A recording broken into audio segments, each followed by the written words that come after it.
ആദ്യമായിട്ട് നമ്മൾ 1 സ്പൂൺ അമൂലിൻ്റെ നെയ്യ്, 1 സ്പൂൺ അമൂലിൻ്റെ നെയ്യ് ഒഴിക്കുക.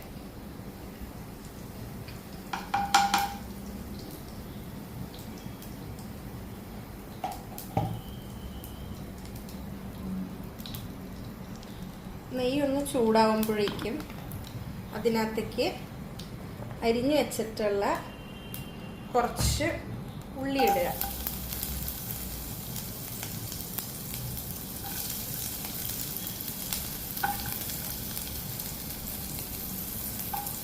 പിന്നെ കുറച്ച് 1 കൈപ്പിടി ബീൻസ്,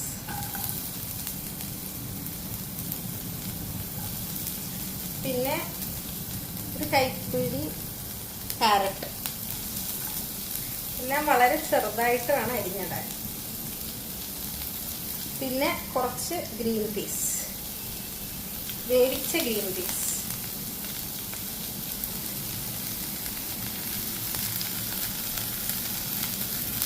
പിന്നെ കുറച്ച് പനീർ. ഇത്രയും സാധനങ്ങൾ നമ്മൾ ആഡ് ചെയ്യുക. എന്നിട്ട് നല്ലപോലെ സോസ് ചെയ്യുക.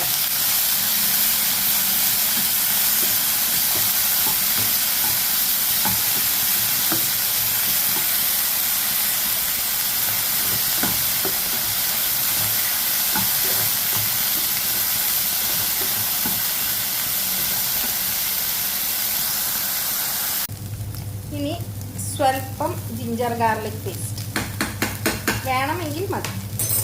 എന്നിട്ട് നല്ലപോലെ ഇളക്കുക. നിർബന്ധമില്ല അത് വേണമെന്ന്. തീ അല്പം കുറയ്ക്കുക. ഇനി കുരുമുളക് പൊടി,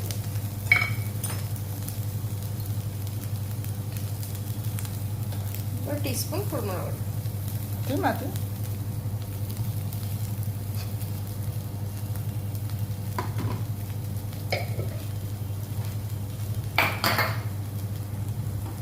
ശേഷം നല്ലപോലെ ഇളക്കുക. നമ്മുടെ എരിവിനനുസരിച്ച് കുരുമുളക് പൊടി മതി, അധികം വേണമെന്നില്ല.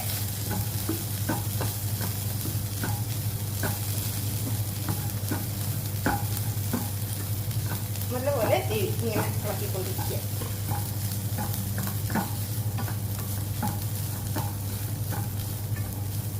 തീ സ്വല്പം കൂട്ടാം, എന്നിട്ട് ഇളക്കാം.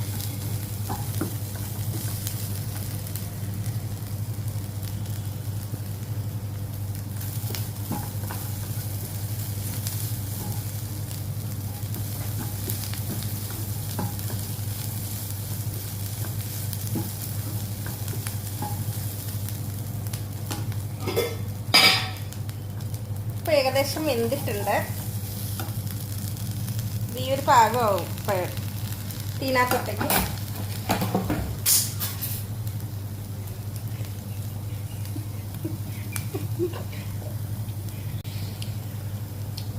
പിന്നെ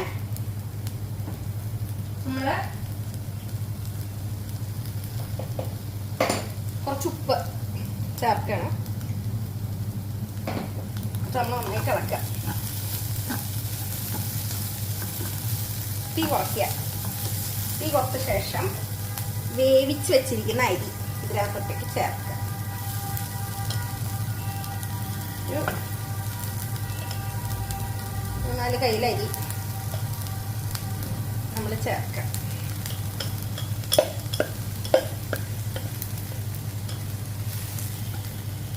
ഫുള്ളെടുക്കുക, ഇട്ട് കളയണ്ട.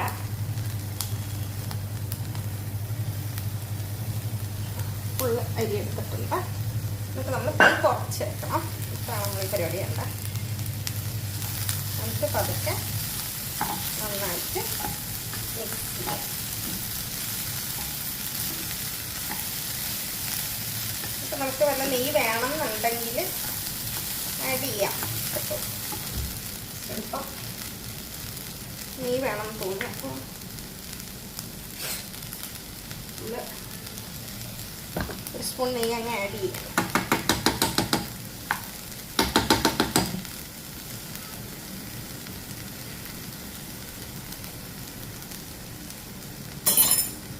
ശേഷം നമ്മൾ നല്ലപോലെ തീ കുറച്ച് വെക്കണം, അല്ലെങ്കിൽ അടിച്ചു പിടിക്കും കേട്ടോ.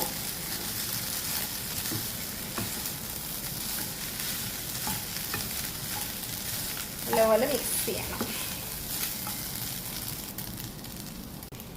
ഇപ്പം നന്നായിട്ട് വേവിച്ചിട്ടുണ്ട്.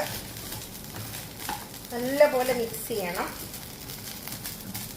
മിക്സ് ചെയ്ത ശേഷം നമ്മൾ അരിഞ്ഞ് വച്ചിരിക്കുന്ന മല്ലിയില അങ്ങനെ ചേർക്കാം. സ്പ്രിംഗ് ഓണിയന് വേണമെങ്കിൽ ചേർക്കാം കേട്ടോ. സ്പ്രിംഗ് ഓണിയൻ ഉണ്ടെങ്കിൽ സർക്കാർ അതില്ലാത്തതുകൊണ്ട് നമ്മൾ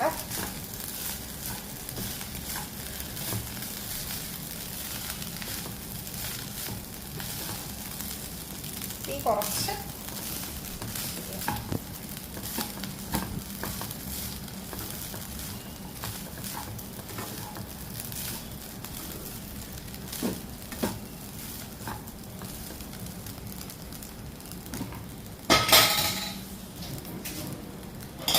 അത് കഴുകിയെടുക്കാറ് കേട്ടോ. അപ്പോൾ ഇതാണ് നമ്മുടെ പനീർ ഫ്രൈഡ് റൈസ്.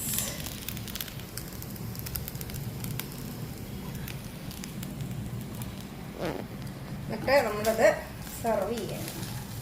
അത് നമ്മുടെ പനീർ ഫ്രൈഡ് റൈസ് നമുക്കൊന്ന് സെർവ് ചെയ്യാം. നന്നായി വന്നിട്ടുണ്ട്.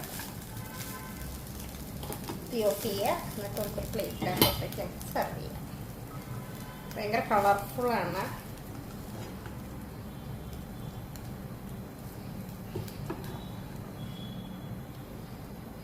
ഇതാണ് നമ്മുടെ ഫ്രൈഡ് റൈസ്.